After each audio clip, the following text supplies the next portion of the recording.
नमस्कार. आर पार न्यूजमध्ये आपले स्वागत. हाक तुमची साद आमची. आपण पाहत आहात आर पार मराठी न्यूज. परिषद सदस्य आदरणीय संतोषदादा हंगे साहेब, त्याचबरोबर या गावचे ग्रामसेवक हजारे साहेब, या गावचे प्रथम नागरिक रणजित बप्पा बिक्कड, शाला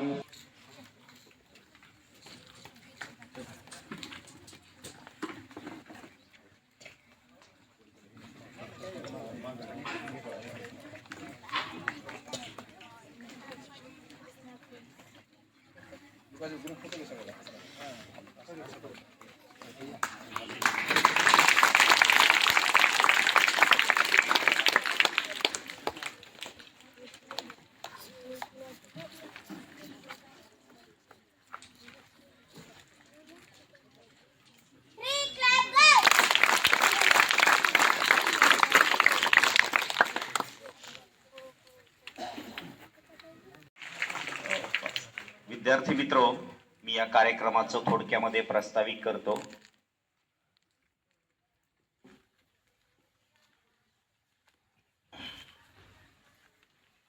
महाराष्ट्राचे दैवत, लोकनेते स्वर्गीय गोपीनाथरावजी मुंडे साहेब यांचा जन्म 12 डिसेंबर 1949 रोजी बीड जिल्ह्यातल्या परळी तालुक्यातल्या नाथरा या छोट्याशा गावी झाला. त्यांच्या जयंतीच्या निमित्तानं आज आपल्या या शाळेमध्ये एक छोट्याखानी शालेय विद्यार्थ्यासोबत त्या निमित्ताने एक कार्यक्रम घेण्याचा योग आला. या कार्यक्रमाला उपस्थित आमचे नेते आदरणीय संतोषदादा हंगे, व्यासपीठावर गावचे प्रथम नागरिक रणजित बप्पा बिक्कड, शिक्षण समितीचे अध्यक्ष प्रदीप बिक्कड, या ठिकाणी उपस्थित आता सर्वांची नावं घेऊ शकतो, पण वेळेअभावी प्रत्येकाची नावं घेत नाही, त्याची माफी मागतो. उपस्थित गावातील सर्व ग्रामपंचायत सदस्य, त्याचबरोबर त्यांच्यासोबत आलेले त्यांचे सहकारी, शाळेचे मुख्याध्यापक गोसावी सर, ज्यांनी आता एकदम सुंदर लोकनेते मुंडे साहेबाचा प्रास्ताविकामध्ये त्यांचं पूर्ण अभ्यासपूर्व भाषण त्यांनी आता केलं, हे आदरणीय कांबळे सर आणि त्यांचा सर्व स्टाफ आणि विद्यार्थी मित्रांनो, मी सर्वप्रथम लोकनेते गोपीनाथजी मुंडे साहेब यांच्या जयंतीच्या निमित्तानं आपल्या सर्वांना या ठिकाणी बोलत असताना एक गोष्ट सांगतो. मुंडे साहेब कोण होते, काय होते, आता कांबळे साहेबांनी एका कमी वेळेमध्ये त्यांचा पूर्ण इतिहास या ठिकाणी त्यांनी वर्णन केला. पण लोकनेता कुणाला म्हणायचं? 18 पगड जातीच्या लोकांना सोबत घेऊन शून्यातून ज्यांनी विश्व निर्माण केलं, जे रंजले गांजले जे काही लोक होते, जे बहुजन समाजातील लोकांना त्यांच्या न्यायासाठी, त्यांच्या हक्कासाठी सातत्याने ज्यांनी संघर्ष केला, ऊसतोड कामगार असतील, इतर सामाजिक विषय असतील, त्यासाठी लोकनेते मुंडे साहेबांनी जो संघर्ष केला, तो एकही नेत्याने आजपर्यंत महाराष्ट्रामध्ये एवढा मोठा संघर्ष केला नाही. दुसरी गोष्ट, मुंडे साहेबाच्या बाबतीमध्ये जे घडलं, कांबळे सरांनी पूर्ण या ठिकाणी तुम्हाला सांगितलं. म्हणून आम्ही मुंडे साहेबांची जयंती साजरी करत आम्ही कार्यकर्ते म्हणून तालुकाभर करतो. सगळं आपापल्या पद्धतीने सगळीकडे चालू आहे. सगळे आज महाराष्ट्रामध्ये मुंडे साहेबांची जयंती मोठ्या प्रमाणात चालू आहे. पण संतोषदादांनी आम्ही बसल्यानंतर एक विचार केला, साहेबांची जयंती करायची तर आपण एक सामाजिक उपक्रमाने साजरी करू. तालुक्यामध्ये आम्ही 2-4 जण एकत्र बसलो. त्यावेळेस काही रक्तदान शिबिर असतील, काही शालेय साहित्य वाटप असेल, काही अपंग विद्यार्थी त्यांना काही त्यांच्या सुविधेसाठी वाटप काय कार्यक्रम केला आहे. जे गोरगरीब लोक ज्या ठिकाणी ह्याच्यावर राहतात, आपल्या गावाच्या बाहेर राहतात आणि जे काही आपला व्यवसाय हे ताडपत्री मध्ये राहून करतात, यांना काही गारव्याचे थंडीचे दिवस आहेत, त्यांना कोणी ब्लँकेट वाटण्याचा कार्यक्रम असेल, असे अनेक वेगवेगळे कार्यक्रम तालुक्यामध्ये आज ठेवलेले. पण उद्या कार्यक्रम हे सगळे लवकर होणार नाही, म्हणून हा कार्यक्रम तुमच्या गावामध्ये आज आम्ही आयोजित केला. याच्यामध्ये विद्यार्थ्यांना एकच की मला सांगण्याचं, साहेबांचं मी 2च वाक्यात सांगितलं तुम्हाला त्यांनी काय काय केलं ते, पण तुम्हाला एकच सांगतो की तुमच्यात सतत ती धमक पाहिजे. गुंडे साहेब सतत तुमच्यातले होते. सरांनी सांगितलं त्यांना शिक्षणाच्या फीचे सगळे दिवस सांगितले. गुंडे साहेब आपल्यातले होते. गुंडे साहेबांसारखी माणसं, सर्वसामान्य कुटुंबातली माणसं एवढे मोठे होऊ शकतात, तर तुम्ही बसलेले विद्यार्थी तर तुम्ही का मोठे होऊ शकणार नाही? जयंतीचं हे निमित्त आहे आपलं, पण आपण त्यांचे विचार, साहेबांचे जे काही विचार आहेत हे आपण घेतले पाहिजेत सर्वांनी, आणि साहेबांच्या विचारावर चाललं पाहिजे, आणि म्हणून त्यांच्या जयंतीच्या निमित्तानं आपण एकत्र आलं पाहिजे, म्हणून हा कार्यक्रम ठेवलेला आहे. तुम्ही मुंडे साहेबासारखं मोठं व्हायचं बघा. प्रत्येक हे स्टेजवर बसलेले अनेक माणसे, हे सगळं तुमचं आम्ही सगळ्या काही वेळेला तुमच्यासारखंच पुढं बसून आम्ही पण ऐकलेले, आम्ही पण विद्यार्थी बोलू.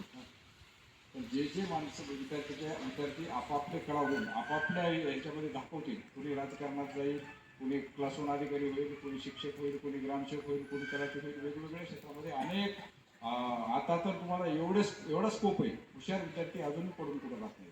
फक्त आपल्याला आपल्या शिक्षकांनी दिलेला पाठ्यक्रम असेल, आपल्या आईवडिलांनी सांगितलेली शिकवण असेल, ही आपण आत्मसात केली तर माझ्या माहितीत एकही विद्यार्थी मागे राहणार नाही. त्यामुळं मुंडे साहेबांच्या जयंतीनिमित्त आपण सर्व एकत्र आलो. त्यामुळे मुंडे साहेबांचे विचार आपण घेतले पाहिजे. मुंडे साहेबांसारखं मोठं व्हायचं बघितलं पाहिजे. या ठिकाणी एवढंच सांगतो, आम्हाला या ठिकाणी बोलवलं आणि त्याला स्टाफ माहिती घेतली, तर इतर शाळेपेक्षा तुमच्या स्टाफचं मी कौतुक करतो, अभिनंदन करतो की इतका स्टाफ चांगला आहे, शाळेला भेटलेला आहे. आणि त्याच्यामुळं विद्यार्थ्यांची संख्या पण 220 विद्यार्थी पट गावातल्या या ठिकाणी आहे. आणि तुमच्या ड्रेसिंगमुळं याच्यामुळं शाळेचे शिक्षक काय करतात हे आमच्यासारख्याच्या लागणीच लक्षात येतं. त्यामुळे स्टाफचं पण मी या ठिकाणी कौतुक करतो, त्यांचं अभिनंदन करतो सर्व टीमचं, आणि थांबतो. धन्यवाद. आज आपल्या गावामध्ये जिल्हा परिषद माध्यमिक शाळा नाहोली या शाळेतील सर्व विद्यार्थ्यांना लोकनेते गोपीनाथरावजी मुंडे साहेब यांच्या जयंती प्रत्यार्थ वही, पेन वाटपाचा हा जो कार्यक्रम आयोजित केलेला आहे, त्या कार्यक्रमाच्या अनुषंगानं या ठिकाणी उपस्थित म्हणजे ज्या दिवशी आपला जन्म झाला त्याला जयंती म्हणतात. फक्त जयंती कधी म्हणतात? मृत्यू झाल्याच्या नंतर जो वाढदिवस येतो त्याला जयंती म्हणतात. आणि पुण्यतिथी म्हणजे ज्या दिवशी आपल्याला सोडून ते गेले त्या दिवसाला आपण पुण्यतिथी असं संबोधतो. तर काहीतरी आपण तुम्हाला चलत चलत सांगावं म्हणून तुमच्या ज्ञानात भर पडावी, आणि इकडेही भर पडली असेल बऱ्याच जणांच्या, त्याची मला 100% खात्री आहे. पण कोणी म्हणणार नाही, आम्हाला माहिती नव्हतं. आणि तुम्ही किती प्रामाणिकपणे 10%च मुलांचा हात वर झाला, म्हणजे बाकीच्यांना माहिती नव्हतं. आता हे लक्षात ठेवा. येस. तर आता या अगोदरच्या वक्त्यांनी मुंडे साहेबांचा जीवन परिचय देण्याचं या ठिकाणी त्यांच्या भाषणातून प्रयत्न केला.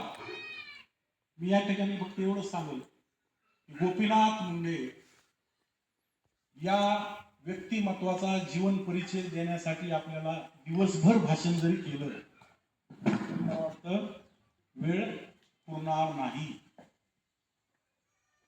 मी असा भाग्यवान आहे की लोकनेते गोपीनाथ मुंडे साहेबांच्या सहवासात त्यांच्याबरोबर राहण्याचा, त्यांच्याबरोबर जेवण्याचा, त्यांच्याबरोबर एका रूममध्ये मुक्काम करण्याचा, त्यांच्याबरोबर प्रवास करण्याचा, त्यांच्याबरोबर व्यासपीठावर खुर्ची लावून बसण्याचा, त्यांच्या समोर भाषण करण्याचा, त्यांच्या समोर आपल्या भागातल्या विकास कामासाठी त्यांच्याकडे आग्रह करण्याचा योग मला आला.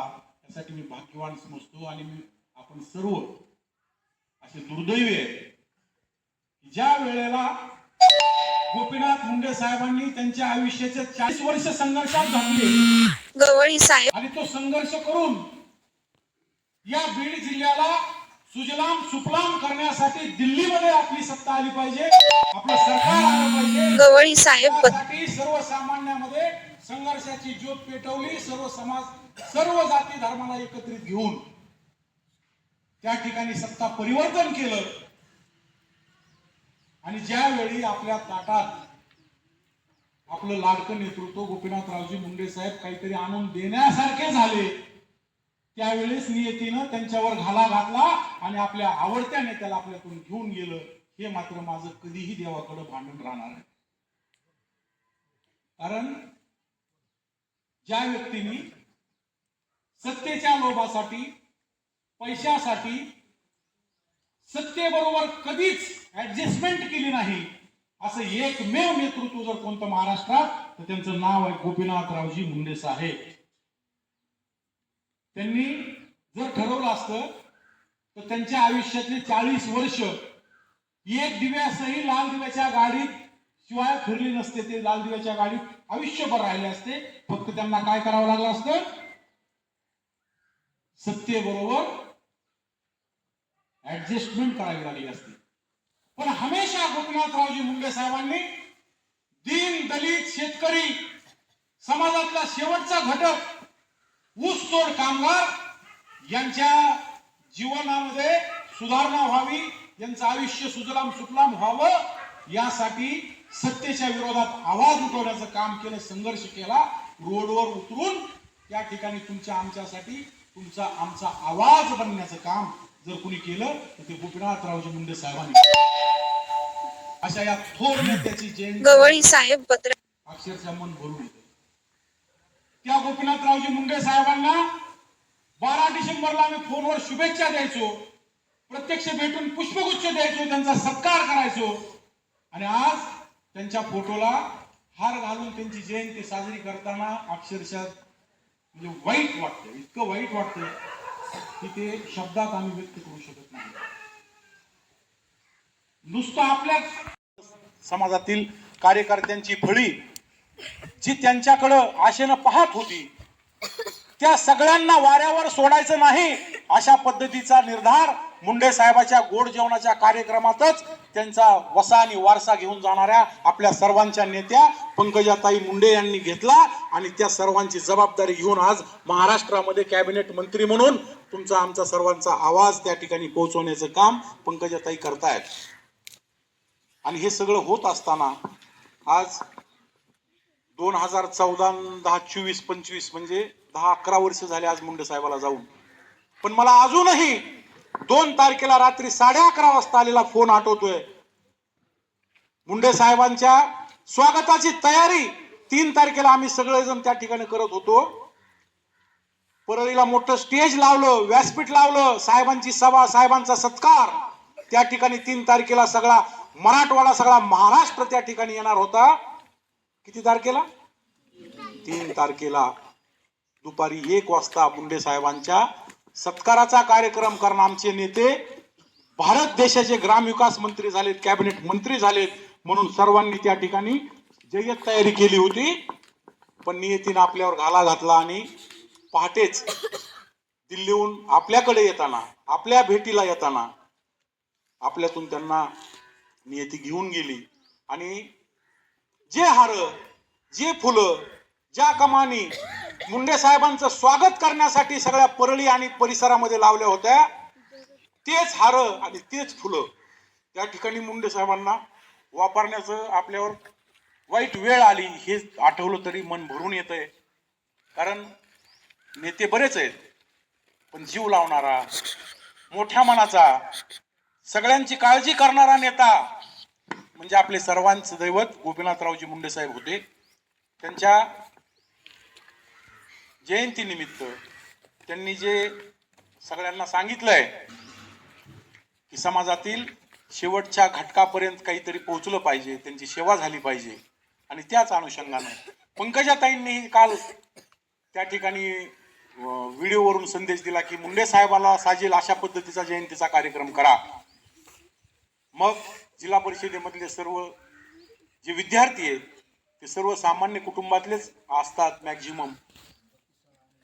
या ठिकाणी नांदूर जिल्हा परिषद गटातल्या 32 शाळांमध्ये जवळजवळ 2000 पेक्षा जास्त वह्याचं वाटप, पेनचं वाटप करण्याचं या ठिकाणी आपण नियोजन केलंय. उद्या साहेबांची जयंती आहे, पण सगळ्याच ठिकाणी एकत्र होणार नाही, म्हणून आज आपण या ठिकाणी नाहोलीला कार्यक्रम घेतोय. उद्या पुन्हा शिरूर, नांदूरघाट, वाघे बाबळगाव आणि सर्व शाळा ह्या 2-3 दिवसामध्ये आपण सगळ्या शाळा त्या ठिकाणी घेणार आहोत. या ठिकाणी कार्यक्रमाचं आयोजन केलं. गावातले सर्व नेते मंडळी, शिक्षक, शिक्षकेतर कर्मचारी सर्वजण तुम्ही उपस्थित राहिलात, त्याबद्दल मी सर्वांचं आभार व्यक्त करतो. आणि आम्हाला या ठिकाणी बोलण्याची संधी दिली त्याबद्दल संयोजकाचे आभार मानतो आणि थांबतो. धन्यवाद. जय हिंद, जय महाराष्ट्र. या ठिकाणी या सर्वांनी गोपीनाथ मुंडे साहेबांच्या या जयंतीनिमित्त आमच्या शाळेला योगदान दिलं. या ठिकाणी शालेय साहित्याचं वाटप त्यांनी खूप उत्कृष्ट असं नियोजन करून या ठिकाणी या विद्यार्थ्यांच्या ओंजळीवर ठेवण्याचा प्रयत्न केला. आणि एक तुमच्यासमोर आव्हान उभा केलेलं आहे की आजचे विद्यार्थी उद्याचे गोपीनाथ मुंडे साहेब जेव्हा निर्माण होतील तेव्हाच आजचा हा जो काही जयंती दिनाचा साफल्यरूपी कार्यक्रम आहे तर तो या ठिकाणी या पवित्र मातेला अर्पित झाल्याचा कुठंतरी अलिखित पुरावा मिळेल. मी दादांना शब्द देतो की आमचे विद्यार्थी खूप गुणी आहेत, बुद्धिवैभवी आहेत, आणि भविष्यामध्ये या नाहोलीच्या आणि नांदूरघाटच्या या पवित्र मातीमधून सन्माननीय गोपीनाथ मुंडे या ठिकाणी घडतील न घडतील हे ठामपणाने मी नाही सांगणार, परंतु गोपीनाथ मुंडे साहेबांच्या पावलांवर पाऊल ठेवून आमचे हे विद्यार्थी विचाराचं जे काही दान आहे आणि या समाजाच्या सेवावृत्तीचं जे काही दान आहे तर ते या समाजाच्या ओंजळीवर नक्कीच ठेवण्याचा प्रयत्न करतील. ही एक ग्वाही मी आज तुम्हा सर्वांना देतो. कारण त्यांच्याकडून ही अपेक्षा व्यक्त करतो आहोत की आपण आपल्या कुटुंबाचं, आपल्या गावाचं, आपल्या परिसराचं, आपल्या जिल्ह्याचं, तालुक्याचं आणि या राज्याचं जे काही नेतृत्व कधी काळी गोपीनाथ मुंडे साहेबांनी केलेलं आहे. आताच त्यांनी म्हटलेलं आहे, ध्यानात घ्या की ते खूप आणि खूप बलाढ्य झाले असते, लाल दिव्याच्या गाडीमध्ये ते फिरले असते. लक्षात घ्या की मी त्यांचं चरित्र स्वतः वाचलेलं आहे. अगदी त्यांनी एक वाक्य त्यांच्या चरित्रामध्ये व्यक्त केलेलं आहे की मी कधी काळी लाल डोळे होईपर्यंत अभ्यास केलेला आहे आणि माझंही स्वप्नही होतं लाल दिव्याच्या गाडीमध्ये फिरण्याचं, परंतु त्या लाल दिव्याच्या गाडीमध्ये बसत असताना माझ्या अंगाला निवडुंगासारखे काटे टोचायचे. ते यासाठी की माझा असंख्य बांधव आज ऊसतोड कामगार म्हणून या ठिकाणी फिरतो आहे आणि शिक्षणासाठी वनवन फिरतो आहे. आणि मी जर असं लाल दिव्याच्या गाडीमध्ये नुसतं बसलो तर माझ्या या गोरगरीब बांधवांकडं, भगिनीकडं या ठिकाणी कोण पाहणार. आणि म्हणून संसदेमध्ये बलाढ्य अशी आपल्या बुद्धिवैभवाची ताकद त्यांनी वारंवार या ठिकाणी दाखविलेली आहे. आणि कसलाही वारसा नसताना या ठिकाणी एक बीड जिल्ह्यातला ताकदवान की ज्याच्याकडे फक्त आणि फक्त बुद्धिवैभव आहे, लढण्याची ताकद आहे, लेखणीची ताकद आहे, वाणीची ताकद आहे. आणि या वाणी आणि लेखणीच्या बळावर मी माझं